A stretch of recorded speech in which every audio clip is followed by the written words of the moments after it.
De lo que voy a hablaros es de eso, de lo que llevamos hablando hoy toda la jornada. Estamos hablando de los platos tradicionales, los platos de nuestra alimentación, la de nuestras abuelas, como hemos dicho antes, y el cómo no morir de éxito, quizás no lo entendáis mucho, pero espero que a lo largo de la charla lo vayáis entendiendo un poquito mejor. Lo primero que vamos a intentar es tener un esquema de trabajo, vamos a hacer una pequeña presentación, ya la estoy haciendo, luego hablaremos un poquito de ese contexto del que ya hemos puesto algunos antecedentes, de esos platos populares. Hablaremos, lógicamente, estamos en la universidad, tenemos que hablar de bases científicas, es decir, hemos estado durante mucho tiempo pensando que la gastronomía era un arte, que lo es, pero hoy en día sabemos que además de un arte está basado en unas ciencias que no se han conocido, no han sido evidentes hasta hace relativamente poco, pero que afortunadamente ahora podemos conocer y podemos aplicar y podemos descubrir por qué hacemos ciertas cosas en la cocina o en algunas elaboraciones y cómo mejorar esas elaboraciones. Decía Xavier que ya habían aparecido un par de paellas en esta mañana y yo no os traigo una paella. Yo vengo de Córdoba, allí, aunque la paella se ha implantado bastante bien, nosotros somos de perol. Somos de perol, que como veis tiene mayor profundidad y tiene una connotación bastante distinta a una paella. Y es que de un perol con las mismas dimensiones que una paella pueden comer como 5 veces más que de una paella. Porque es lógico, la paella al tener poca profundidad necesita mucho diámetro para un gran número de comensales. Y eso nos lleva a que era una herramienta de utilidad en el campo. Era la forma en que, sobre todo los hombres, antes estábamos hablando de las tradiciones femeninas, pues el perol cordobés es una tradición masculina, los hombres que iban al campo a hacer faenas, no las faenas diarias, sino a faenas de rebuscar, espárragos, setas, a cazar pajaritos, a cazar conejos, a pescar, cualquier actividad que se dedicaban principalmente un día de fiesta o un fin de semana, un domingo, un sábado, cuando terminaba la jornada, pues se reunían y había uno de esos hombres que había cocinado un arroz al que normalmente se le iba echando parte de lo que se había recolectado. Es decir, si habían encontrado pues unas tacarninas, pues se le echaba, se habían cogido caracoles, se le echaban caracoles, y si se habían cogido unos pajaritos, pues se desplumaban y se echaban al arroz. Y lo particular de esta forma de consumo de este alimento es que, lógicamente, estábamos en el campo, época en la que se iba andando a lomo de una bestia, pues no penséis en cuberterías ni en vajillas estupendas, sino que se comía directamente del perol, como en tantas partes de nuestra querida tierra y de otras partes del mundo. Es decir, era una cosa que te acercabas con tu cuchara, comías y te tenías que retirar porque pensás que de un perol que pudiera tener este diámetro podían estar comiendo perfectamente 12 personas. Si nos acercamos mucho a un perol, los demás no comen. Y esto es una cosa que yo además lo cuento así y os lo digo, estáis estudiando nutrición y estáis estudiando gastronomía, que cada vez se ve más en los catering, en las degustaciones. Si vosotros cuando vais a una degustación y os ponen unas tapitas, os quedáis al lado de la mesa, ya nadie más se puede acercar por ese lado de la mesa. Normalmente lo que tenemos que hacer es coger nuestra tapita, nos retiramos un poquito y dejamos que otras personas se acerquen. Bueno, pues esto es rescatar tradiciones también, esto es también un poco parte de nuestro patrimonio gastronómico. Hoy en día, cuando uno dice gastronomía, lo tenemos prácticamente todos claros, pero si hubiéramos estado hablando de gastronomía a finales del siglo XX, posiblemente estaríais en vuestra mente pensando solamente en grandes banquetes, en grandes restaurantes, quizás no tanto en estrellas Michelin, pero sí estaríamos pensando en restaurantes de renombre y una gastronomía, digamos, de élite. Afortunadamente, además de esa gastronomía de élite, hay una gastronomía popular que es con la que llevamos hoy trabajando toda la mañana. Y cuando hablamos de popular y de gastronomía tradicional, hay que tener un poquito de cuidado. Y yo, bueno, pues no os voy a venir a hablaros de la alimentación que tenéis aquí, yo voy a hablaros de la alimentación de mi zona, de Andalucía. Y vamos a hablar un poquito de la gastronomía popular de Granada. A través de la Cátedra de Gastronomía Mediterránea y de la Academia Andaluza de Gastronomía y Turismo, hicimos una encuesta para, en cada una de las provincias de Andalucía, determinar cuáles eran los platos más típicos. Esto primero se trabajó con los académicos, que se le hizo una encuesta, teníamos una relación de 100 platos por cada una de las provincias, se le dijo, bueno, de estos, elegirme 10 o 12, que vamos a preguntarle a la gente de la calle realmente si consideran que son sus platos. Los resultados son los que tenéis ahí, bueno, pues, como veis, la olla de San Antón, el plato alpujarreño, el remojón granaíno y la tortillita del Sacromonte. Luego, fijaros que el siguiente es los piononos de Santa Fe, que nosotros teníamos nada más que un 14% de los entrevistados que eligieron este plato, y lo digo porque luego haremos referencia a ella. Bueno, la tortillita de Sacromonte, pues casi un quinto de los encuestados dijeron que era el plato más típico de su zona. Cuando les preguntamos cuándo comen tortillita del Sacromonte, oh, sorpresa, la mitad de los encuestados no la habían probado en su vida. Un 32% rara vez, es decir, menos de una vez al año, y, curiosamente, un 12% cuando viene alguien de fuera. ¿Esto qué significa? Pues que es un plato que todo el mundo tiene en la cabeza, que es un plato tradicional, y podríamos incluso decir que es un plato popular, pero que se está dejando de consumir. Además, esto lo hicimos por edades, y por edades los más jóvenes eran los que prácticamente ninguno habían probado el plato. ¿Qué hay detrás de todo esto? Pues hay una cosa muy sencilla. ¿Con qué se elabora la tortillita de Sacromonte? Pues se elabora con casquería, con vísceras. Y las vísceras pues no son del agrado de todo el mundo. ¿Qué tortillita del Sacromonte se come hoy en día en Granada? Pues un sucedáneo que se hace principalmente para turistas que lo piden. Y la mayoría de la gente no la pide. Y cuando lo comen es cuando viene alguien de fuera. Y esto nos viene a dar una idea de lo que se llaman los platos de prestigio. Son platos de los que presumimos y que solamente los vamos a comer porque no son platos de diario, cuando queremos presumir de nuestra ciudad, de nuestra cortesía ante un visitante, y le damos de comer ese plato que consideramos pues el más prestigioso de nuestra zona. Luego veremos que hay algún otro más prestigioso en Granada. En Córdoba es el rabo de toro. Salmorejo cordobés es el que se lleva la panacea, el que se considera por casi un 70% de la población como el plato más típico, pero cuando viene alguien de fuera, sobre todo nos esmeramos en darle rabo de toro cordobés. Bueno, ahí tenéis un poco las estadísticas, y esto pues nos lleva a una cuestión importante. Una cosa es que en el inconsciente colectivo o en el consciente colectivo tengamos una idea de qué es nuestra tradición culinaria o gastronómica, y otra muy distinta es de lo que está quedando de esa tradición. En este sentido, bueno, pues vamos a ver por qué es importante trabajar con los platos populares. Y desde la Real Academia de Gastronomía ya se ha hecho un esfuerzo para intentar reproducir y plasmar y dejarlo en físico cuáles son esos platos populares. Se le ha pedido a todas las comunidades autónomas que vayan transmitiendo cuál es el plato y manden una imagen para que se haga un sello conmemorativo de cada uno de esos platos populares. La pregunta del millón es: ¿quién ha decidido qué plato representa a cada comunidad? En algunos sitios es bastante obvio, pero en otros no tanto, porque no hay ninguna encuesta ni tenemos ningún dato que nos refleje cuál es realmente el plato más representativo. Al final es un colectivo más o menos formado que ha decidido que esos son los platos más representativos. Y la pregunta que hacía antes, ¿y por qué tenemos que pensar en los platos tradicionales? ¿Qué tienen los platos tradicionales para que merezcan nuestra atención? Y podríamos hablar de algunas cositas. Bueno, ahí lo he puesto para que salga de golpe, vamos a ponerlo para que lo vayáis viendo poco a poco.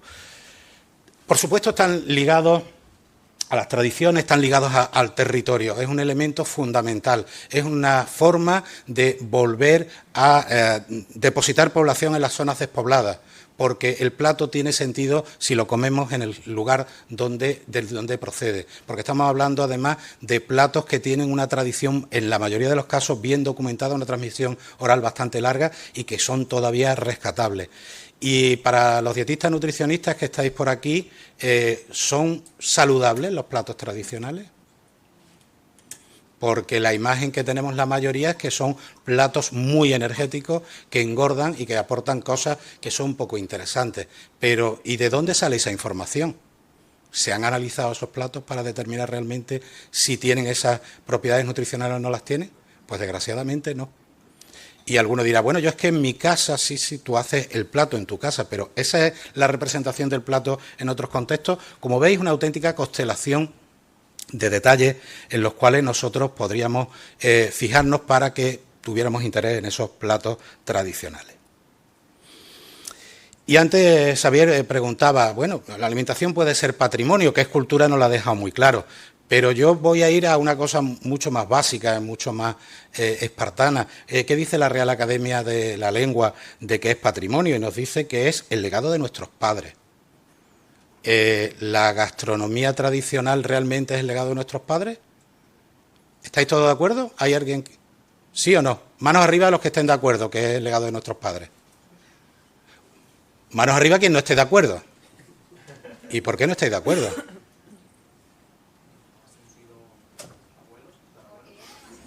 Llámalo abuelos, tatarabuelos, tatarabuelos. ¿Es el legado de tu abuelo, bisabuelo y tatarabuelo? Ahí sí. Pues no. Lo hemos dicho antes. Es el legado de nuestra madre, abuela, bisabuela y tatarabuela, es decir, un legado femenino que ha llegado hasta nuestros días a través de esa línea materna. Y antes, cuando decía a esa señora que sentía el peso de la responsabilidad de haber mantenido, pues no es un peso, es un orgullo. Y es una cosa que debemos sentirnos orgullosos. Es como los pendientes de la abuela, que todos queremos, oye, los pendientes de la abuela para mí, el reloj del abuelo para mí. Ese patrimonio que queremos heredar, pues eso tenemos que sentir de los platos. ¿Y quién lo va a heredar? Pues antes los pendientes eran para las niñas, pero hoy los pendientes los podemos poner cualquiera y diríamos casi en cualquier sitio. Por tanto, ¿por qué tenemos que hacer responsables a las mujeres de que se mantenga la tradición? Ellas lo han mantenido durante siglos, ahora es hora de que la rescatemos entre todos. Es un valor de nuestra cultura, eso ya lo ha comentado Xavier, yo no voy a entrar en detalle, pero por supuesto es un elemento cultural, un elemento que nos diferencia. Recuerdo una vez que estaba yo en un pueblo de Córdoba, en Cabra, en que hicimos una cosita con los mayores de la intergeneracional y yo siempre les decía, traedme algo que elaboréis en casa, algo tradicional del pueblo, para que lo probemos. Y una señora me trae carne de membrillo. Carne de membrillo, en Córdoba todo el mundo sabe que está muy ligado a la industria de Puente Genil. Yo cuando me lo trae le digo, hombre, carne de membrillo, esto es de Puente Genil. La señora y el resto de las mujeres no me echaron del pueblo de milagro. La carne de membrillo buena es la de Cabra. ¿Cómo va a ser la de Puente Genil? Eso es una cosa para turistas. La buena es la de Cabra. Es decir, es un elemento de nuestro acervo cultural y de nuestra personalidad. Es un elemento diferenciador, por supuesto. Cuando nosotros empezamos a trabajar en todo esto, empezamos a decir, oye, ¿qué platos ponemos? Las lentejas, el cocido, el arroz. Pues que con lentejas, cocido y arroz se comen en todas partes. Tenemos que buscar elementos que sean realmente diferenciables. Si estamos hablando de unas lentejas, de un cocido, de un arroz, que tenga alguna característica peculiar, porque eso es realmente lo que le va a dar luego ese valor diferenciador de cara a otras personas que puedan probarlo. Y es fundamental, está unido al territorio. No se puede entender un plato si no está unido a su territorio, porque es el fruto de ese territorio y de la historia que ha pasado por esa población que ha vivido en ese territorio. Y, por supuesto, debe ser rastreable históricamente. ¿Hasta cuándo? Yo estoy de acuerdo con Xavier, esto es muy complicado. Yo casi siempre digo una cosa, desde los años 50, 60 hasta ahora me vale. Todo lo que sea más antiguo corremos el riesgo de que haya evolucionado. Es decir, si yo reproduzco una receta de los romanos, Almudena Villegas lo está haciendo con frecuencia, ya no está a nuestro gusto, ya no está a nuestra manera de consumo, ya no es el plato tradicional nuestro, era el plato tradicional de nuestros tatarabuelos. Por tanto, ese rastreable histórico hay que acotarlo en el tiempo para que no se nos desvirtúe demasiado. Y, por supuesto, lo que ha dicho Xavier, que está ya perfectamente reconocido por la UNESCO y, bueno, pues la Real Academia está pugnando porque las tapas se reconozcan también patrimonio cultural inmaterial y, bueno, pues el propio Congreso de los Diputados tenemos una ley de patrimonio cultural inmaterial que si leéis todo ese párrafo que tiene ahí veréis que no hace ninguna mención al tema gastronómico, pero afortunadamente tenemos el artículo 2, apartado F, donde específicamente nos dice gastronomía, elaboraciones culinarias y alimentación. Por tanto, nuestra propia legislación está amparando que nuestra gastronomía es patrimonial. Y algunos estarán de enhorabuena, porque yo cuando fui a buscar a ver el patrimonio, que había visto una noticia, la paella Patrimonio Cultural Inmaterial de la Humanidad, yo creí que ya estaba hecho y resulta que no, que esto al final es que hay una propuesta parlamentaria para que se eleve y luego, lógicamente, lloverá, y lloveremos o no veremos.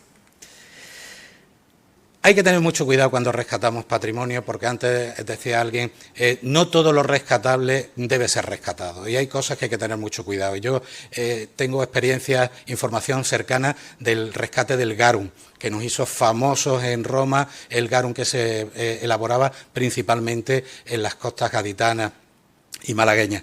Y algunos de los que han intentado rescatarlos han terminado en el hospital con una intoxicación alimentaria grave, y no se lo ha llevado de calle por poco. Por tanto, siempre hay que ser muy cuidadosos en qué rescatamos, cómo rescatamos y en qué condiciones lo rescatamos. Y hay que tener cuidado también con algo que se decía de nuestras abuelas, que estamos a tiempo. Mirad, eso hemos pensado, y eso habían pensado, por ejemplo, también las agustinas de un convento de Cabra, de este pueblo que ya he mencionado un par de veces, de Córdoba, en el que hacían unas piscotelas, a juicio de todo el mundo que las probaba, fantásticas, y que lo transmitían de la madre superior a la inmediatamente inferior, cuando ya se encontraba que estaba mayor y que tenía que entregar el testigo. Bueno, pues resulta que la madre superiora, que era joven, murió con la receta y se perdió. Y ahora en el pueblo están intentando rescatarla, los obradores y demás, y los mayores del lugar dicen que no, que aquello no son las piscotelas de la madre agustina.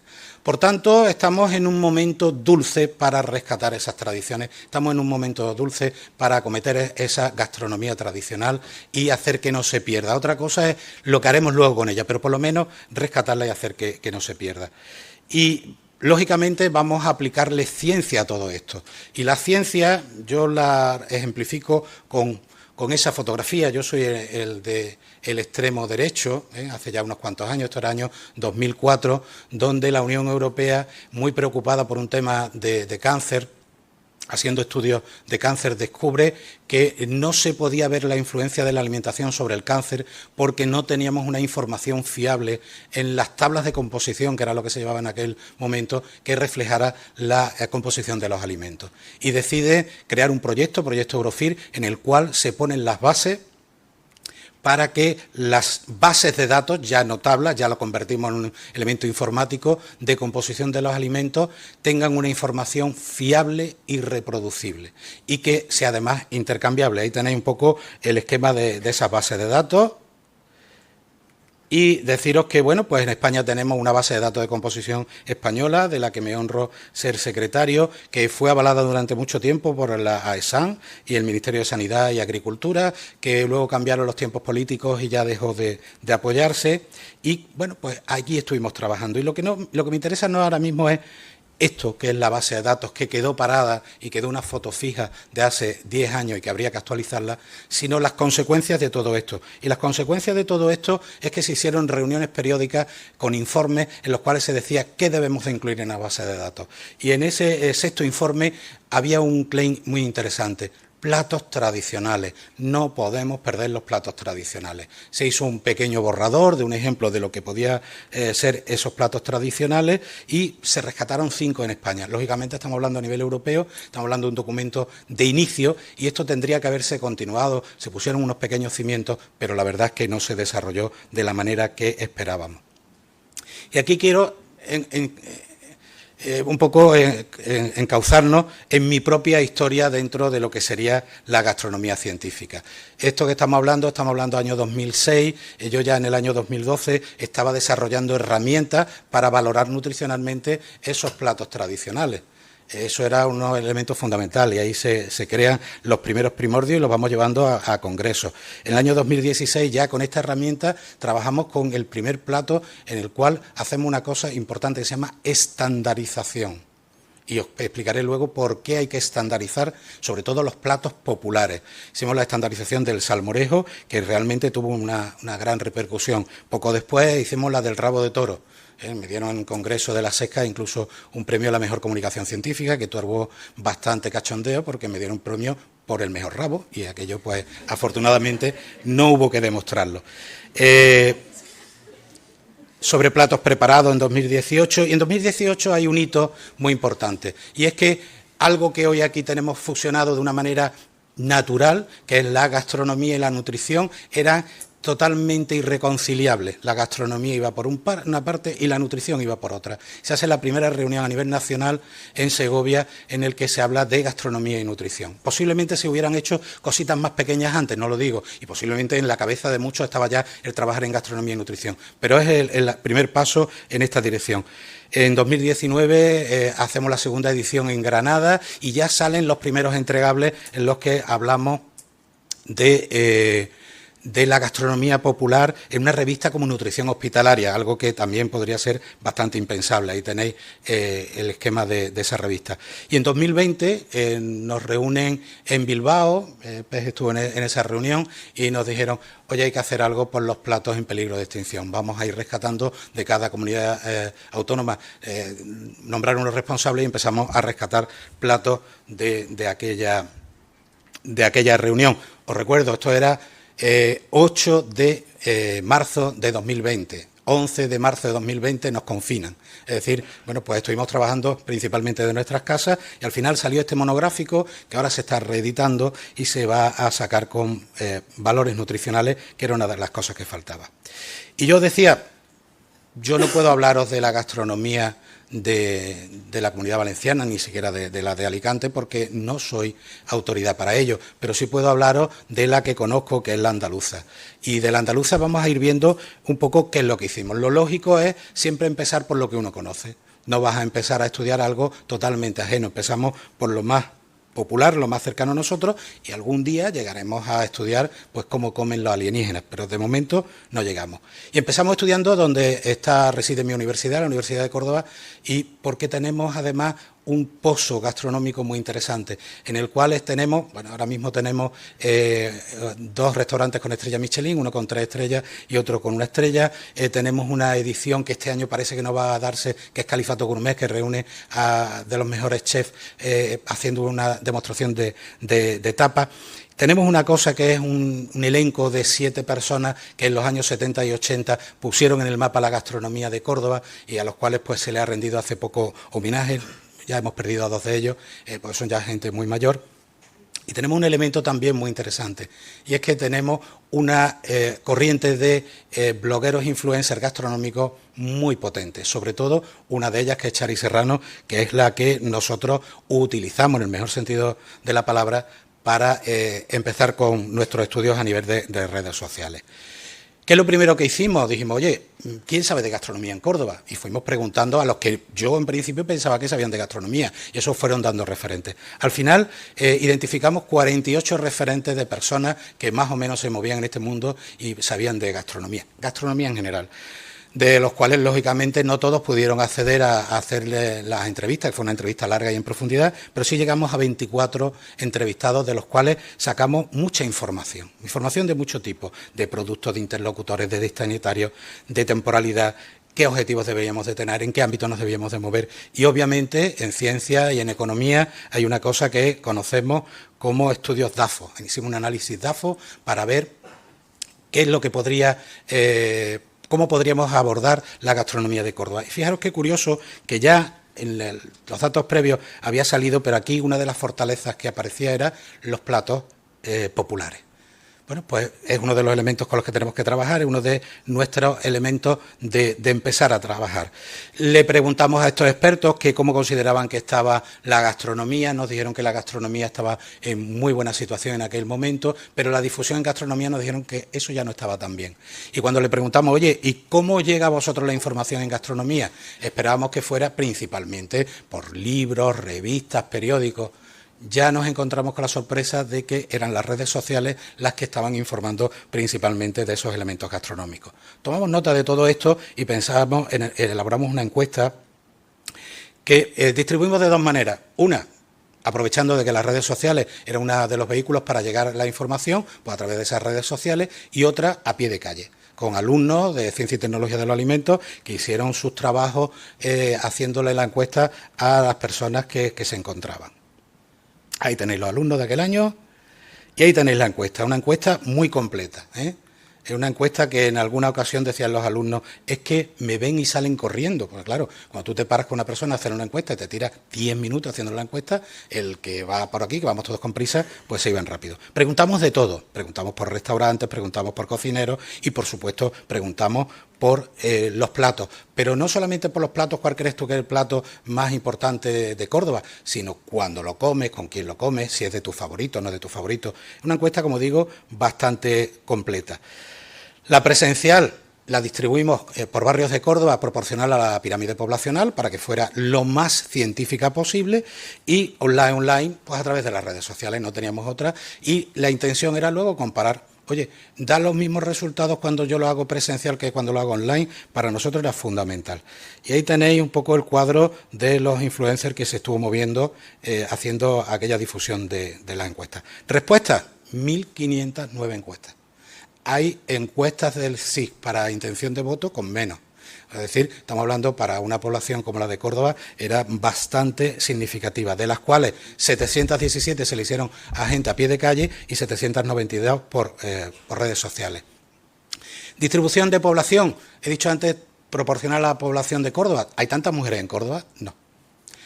Realmente hay un sesgo, porque la mayoría de usuarios de redes sociales en relación a la gastronomía, a la cocina y a la restauración son mujeres.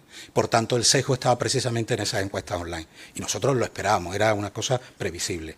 Agrupamos por grupos de edad e hicimos también una estratificación por zonas, por todos los barrios de Córdoba, y cuando digo todos los barrios de Córdoba, digo todos los barrios de Córdoba, que fueron nuestros alumnos preguntando con un segmento muy concreto de franja de edad y sexo a los que tenían que preguntar. ¿Por qué los barrios de Córdoba? Por una cosa muy importante, porque había un estudio sociológico del Consejo Superior de Investigaciones Científicas que había clasificado los barrios de Córdoba en función de su estrato social, con lo cual también pudimos ver el efecto de ese estrato social.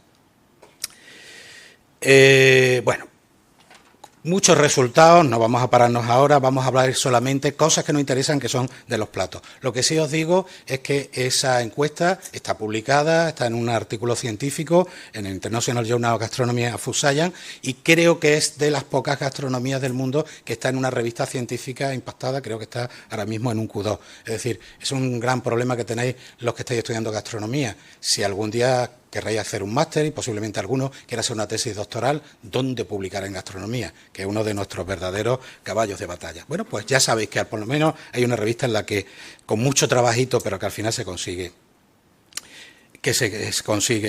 publicar. Y al final descubrimos que los platos eran realmente los grandes protagonistas de nuestro estudio, y abondamos mucho más en esos platos. Y cuando hablamos de platos tradicionales, de lo que se ha hablado hasta ahora, yo creo que merece la pena hacer una división, con un montón de grises entre media de lo que vamos a decir. Los platos en peligro de desaparición, esos platos que ya hace una abuela en un pueblo, o hacen 3 o 4 mujeres en un pueblo, y que el día que esas mujeres desaparezcan, el plato ya nadie sabe cómo se hace, o excepcionalmente algún hombre que hace algún plato también por ahí perdido. Ahí estamos trabajando en lo que ya os enseñé antes, en esa publicación de la revista Nutrición Comunitaria, el grupo de gastronomía científica, y en lo que yo más he trabajado, aunque he colaborado también con ellos, con los platos en peligro de extinción, que son los platos populares. Y algunos dirán, bueno, ¿y los populares qué problema tienen? Bueno, pues los platos populares, que ahí tenéis un skyline de Córdoba con esos platos populares, con los 10 platos más típicos de su gastronomía, tienen este pequeño problemita. No sé si llegaréis los últimos a verlo, pero si ponéis en Google receta del salmorejo, me da pues como 4.480.000 respuestas. 4.480.000 recetas de salmorejo. ¿Cuál es el bueno? ¿Cuál es el que voy a estudiar? Ninguno, no puedo estudiar ninguno, porque ninguno de ellos sería representativo.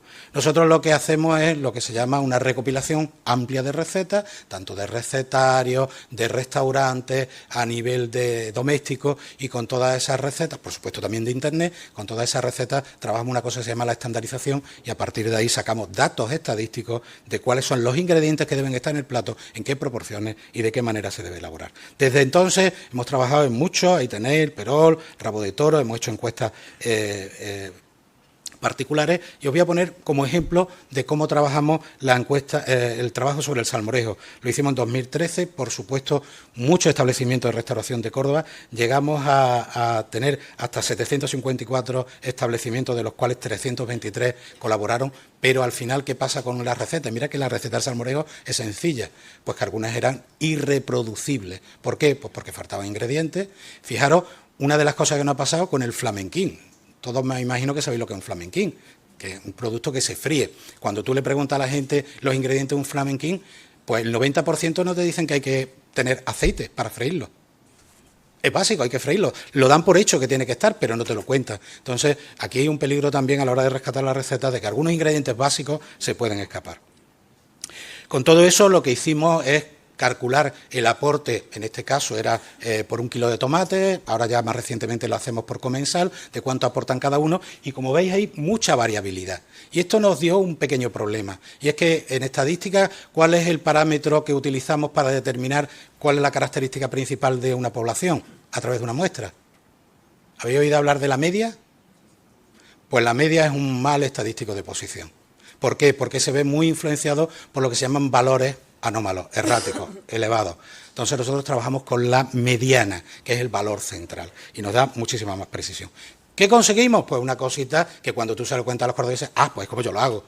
Todos lo hacen así, pero nadie lo había hecho.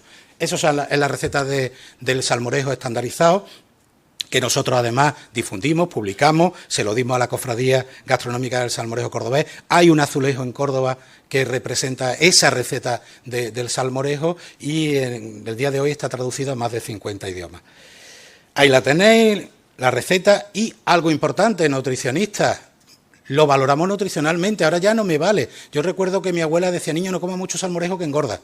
A la vista está que no le hice caso a mi abuela, pero cuando nosotros analizamos realmente cuál era la composición de ese salmorejo, encontramos que por 100 gramos de producto tiene tan solo 117 kilocalorías. ¿Eso es mucho? ¿Es poco? Algunas ensaladitas que os compráis de los hipermercados tienen bastantes más calorías que un salmorejo, bastantes más. ¿Cómo los podemos comparar? Oye, pues vamos a buscar en tabla de composición alimentos que tengan esa misma proporción por 100 gramos de calorías. Pues tenéis ahí pavo cocido, espaguetis cocidos, arroz en blanco, lenguado al vapor. ¿Os suena a platos muy calóricos? La verdad es que no.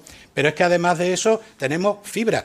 Y si además utilizamos la piel del tomate, como hoy en día casi todos los cordobeses utilizan, nos encontramos que tiene un aporte de fibra parecido a la lechuga, al arroz integral, a la manzana o a la piña.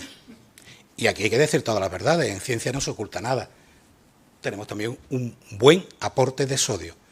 Y sabemos que tenemos una población que está tomando más sal de la cuenta. Por tanto, una de las cosas en las que trabajamos era reducir un poquito más las calorías, llegamos a 87, y reducir también el sodio. Pero esta es la tradicional. Luego empezamos a hacer experimentos. Ahí lo tenéis, quieren llevarlo a patrimonio inmaterial, yo he ido a acompañarlo. Yo estaba hasta en Bruselas, en el Parlamento Europeo, presentando el salmorejo. Xavi, tenemos pocas opciones, ¿verdad? Bueno, yo estoy harto de decírselo, pero ellos son felices llevando su salmorejo por todas partes. Allí tenéis la receta del salmorejo. Ahí está traducido a más de 50 idiomas y distribuido por las principales escuelas de hostelería, tanto de España como las más prestigiosas del mundo. Así es como nosotros consolidamos un plato salmorejo. Y todo, fijaros, por un estudio que hicimos de una encuesta. Salmorejo en la escuela, fundamental. Tenéis los niños de 6, 7 años haciendo su salmorejo, poniéndose salmorejo hasta arriba y comiéndose el salmorejo que han elaborado. Porque uno de los grandes problemas que tenemos con los platos tradicionales es que las generaciones más jóvenes no los consumen. Y la única manera que un niño consuma un plato es que se lo ofrezca y se lo hagas divertido. Porque si no se lo ofreces y se lo haces divertido, si tú lo obligas en casa a comerse el plato, será un plato que odie el resto de su vida.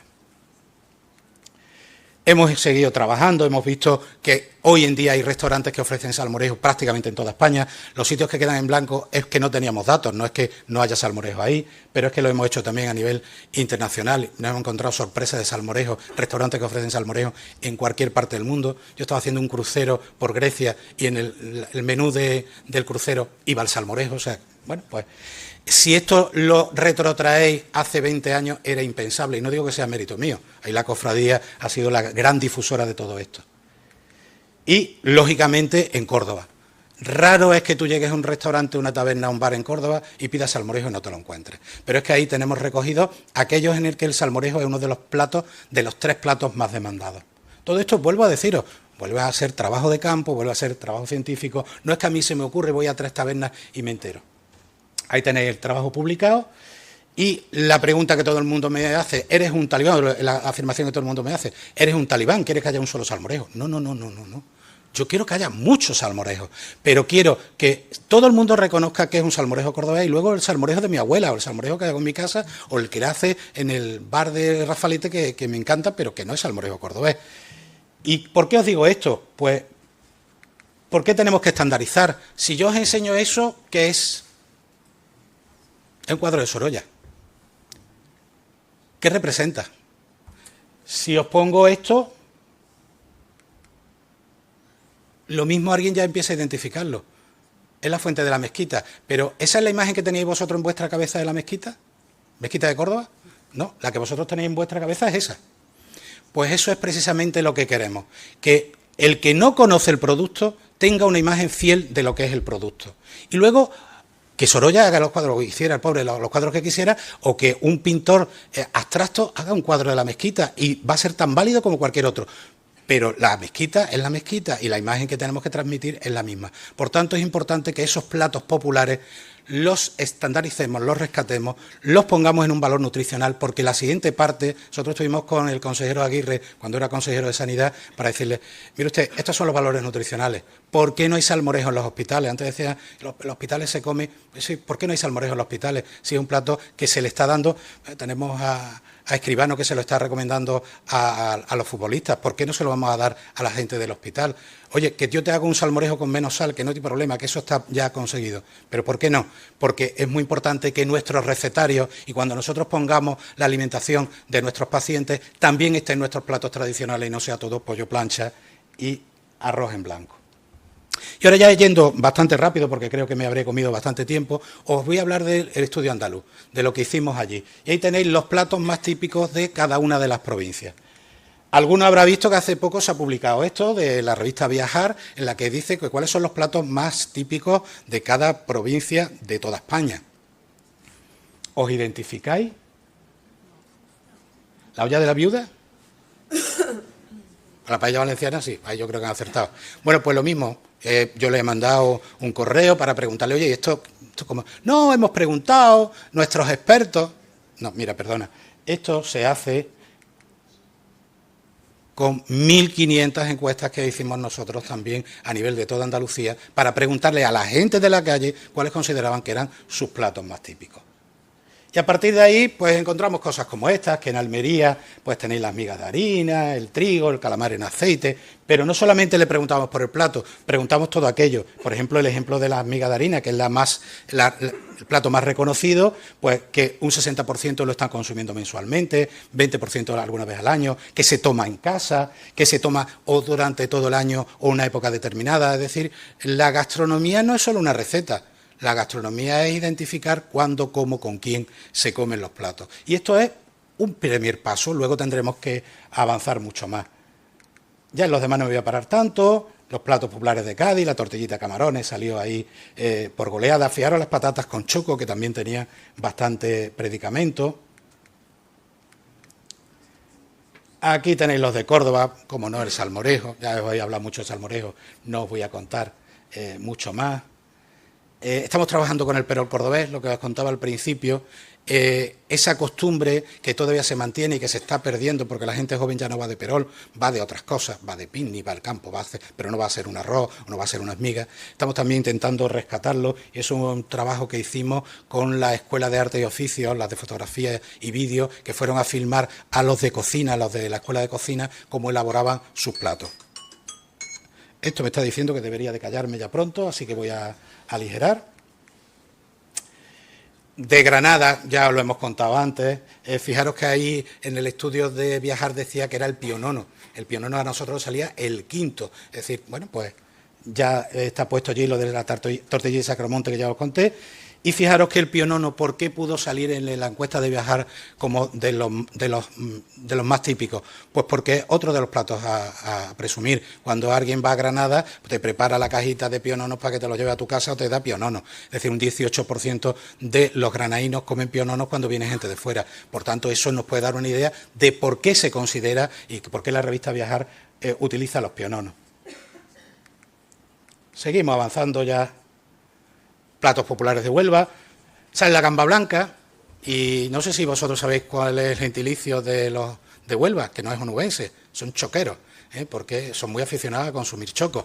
¿Y dónde está aquí los chocos? Pues mira, habas con choco, patatas con choco y albóndigas con choco. Si yo uno de esos tres platos, el 49% de los onubenses identifican que algún plato con choco es lo típico de su zona. En Málaga, por supuesto, el espeto, que también lo quieren hacer patrimonio inmaterial de la humanidad. Aquí todo el mundo quiere que su plato sea patrimonio inmaterial de la humanidad.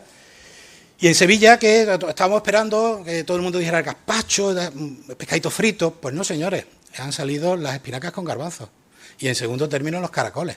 Y cuando le preguntamos a los sevillanos, oye, que esto, que sí, que es que en muchas casas es un plato que se hace y que luego vas a muchos bares y te lo ponen como tapita. Bueno, pues bienvenido sea. El tema de los caracoles, hemos hecho nosotros un estudio a nivel de 3 provincias. Sevilla, que es la máxima consumidora a nivel de España, Jaén, que es la máxima consumidora per cápita, y Córdoba, que tiene una tradición muy peculiar, que es eso que estáis viendo ahí, son los puestos de caracoles, donde ya no es el caracol en caldo o el caracol en salsa, sino que tiene teriyaki, carbonara, tiene 200.000 formas de prepararlo, y tenemos más de 30 puestos que primavera, cuando empieza primavera, empiezan a florecer en Córdoba y que están siempre llenos. Con lo cual, bueno, pues hemos hecho también un pequeño trabajo, colaboramos en un corto sobre el caracol y su entorno, que estuvo a punto de ganar un premio en los premios del Festival de Cine de Málaga. En Jaén, que es uno de los sitios donde ahora mismo estamos trabajando más profundamente, la pipirrana, la gran reina de la gastronomía jiennense, que antes de esta encuesta nadie era consciente. Cuando nosotros hicimos la encuesta y empezamos a difundirlo entre las peñas gastronómicas y demás, decía, coño, es verdad, tan es verdad como que... Bueno, os cuento un pequeño detalle de la pipirrana que es muy interesante. Antes decíamos, la gastronomía está viva, los platos tradicionales están vivos. La pipirrana, como el salmorejo, como muchos gazpachos, un elemento fundamental era el vinagre de vino. Y sin embargo, cuando nosotros hacemos la estandarización, eso que estáis viendo ahí es como trabajamos la estandarización, ahí vamos obteniendo y al final vemos qué ingredientes son los que entran y cuáles son los que no entran. Y fijaros que el vinagre no entra en lo que las recetas que nos han transmitido la gente de Jaén. Solo en un 24% de las recetas encontrábamos el vinagre. En Córdoba pasó igual con el salmorejo, cuando le decíamos a Almudena Villegas, oye, Almudena, que ha salido el salmorejo sin vinagre. Eso es imposible, pero tú es que vas ahora a los restaurantes y en muchas casas de Córdoba y ya no le echan vinagre. El plato tradicional ha mutado, ha evolucionado y se ha ido a una forma en que hoy entendemos que está más al gusto que tenemos. Bueno, lo que os decía. Preguntamos todo eso de la pipirrana. Hicimos una encuesta específica de la pipirrana. ¿Con quién comes la pipirrana? ¿Dónde te la comes? ¿En qué época del año? ¿En qué tipo de plato? ¿Te lo tomas directamente en el hornillo o lo sacas en un plato? ¿Lo acompañas con pan o palillo? ¿El origen de la receta, el momento del día, el recipiente? Todo. ¿Qué bebida es la que tomas? Es decir, al final hay que documentar estos platos no con unas simples recetitas o con una reseña histórica, sino que tenemos que documentarle en su contexto cultural y en su contexto social, que realmente es lo interesante y lo que a la UNESCO le interesa, no la receta en sí, sino todo este tipo de contextos. Mira, esto estuvimos hace muy poquito, este verano, el Día Mundial de la Pipirrana. Son ya tan conscientes en Jaén de que la pipirrana es su plato más emblemático que han hecho un día de la pipirrana y está ya en el calendario. Cuando vas al calendario de efemérides gastronómicas te lo encuentras el día de la pipirrana. Esto es hacer patria de un plato. Y es que además se hizo una degustación masiva, se trajo un montón de gente, se trajeron todas las variedades de pipirrana que hay en la provincia, porque en cada pueblo se hace de una manera distinta, aunque tenemos nuestras recetas estandarizadas. Y ya para terminar, pues simplemente que seguimos trabajando. Ya el trabajo global está hecho, ahora vamos aterrizando. Y vamos aterrizando en cada uno de los platos populares que hemos ido indagando. Ahí tenéis algunos de los de Jaén. Y ahí tenéis pues el trabajo que estamos realizando, donde no solamente rescatamos la receta, la manera de elaborarlo, sino que tenemos nuestro estudio estadístico de lo que es significativo y no es significativo, de los factores que pueden influir a la hora de su consumo, y su valoración nutricional. Valoración nutricional que además la hacemos para diferentes grupos de edad, para ver a qué grupo de edad se le puede acondicionar mejor o en qué grupo de edad habría que tener algún tipo de consideración. Igual que hemos hecho con los andrajos, ahí tenéis la espinaca espárraga y, como decía, no hemos llegado todavía a los extraterrestres, pero estamos cerca. Ya estamos haciendo un trabajo ahora mismo en ese puntito de México que se llama Colima. Colima es parte de ese gran conjunto de la gastronomía mexicana, en la que estamos trabajando en las diferentes comarcas y viendo cuáles son sus platos típicos. Ahí los tenéis puestos en orden de los que más son o menos reconocidos, y de nuevo estamos en una disyuntiva, y es que el primero que aparece allí, la cuchala, es el que aparece en los libros referenciado como el plato típico de Colima. Fijaros que ya el 74% de los habitantes de esa zona no han probado en su vida ese plato. Y sin embargo, están teniendo una gran popularidad, pues los sopitos y el pozole, que es de los que estamos ahora mismo trabajando en mayor profundidad. Repito, nosotros trabajamos en platos populares. Habrá alguien que se tendrá que encargar que la semilla de parota, la pepena y la cuachala pues se rescaten y se pongan en valor. Y por supuesto, hay que reconocer el mérito. Yo he dicho que no venía a hablar de platos tradicionales de Almería porque esto ya se ha hecho aquí, y esto ya tenéis una recopilación de esos 34 platos en 34 comarcas, con la colaboración de dietistas nutricionistas, que es al final la manera más inteligente de que esos platos sigan vivos.